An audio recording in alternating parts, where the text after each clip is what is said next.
How to redeem Amazon gift card. Hey everybody, welcome back to our channel. In this video I'm going to guide you through the steps on how you can redeem your Amazon gift card, so make sure to watch the video till the end. Now, in order to basically redeem your Amazon gift card, it's actually quite very simple to do.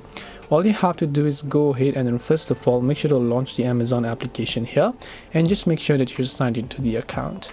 Then just come to the account tab from here, and once you come to the account tab, just go to the your account option from the very top.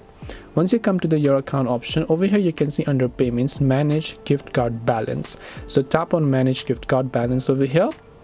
As you have done that, you can see it says redeem another gift card, so you can tap on redeem another gift card. Then all you have to do is simply make sure to enter your gift card code, which is the claim code, then tap on apply to your balance.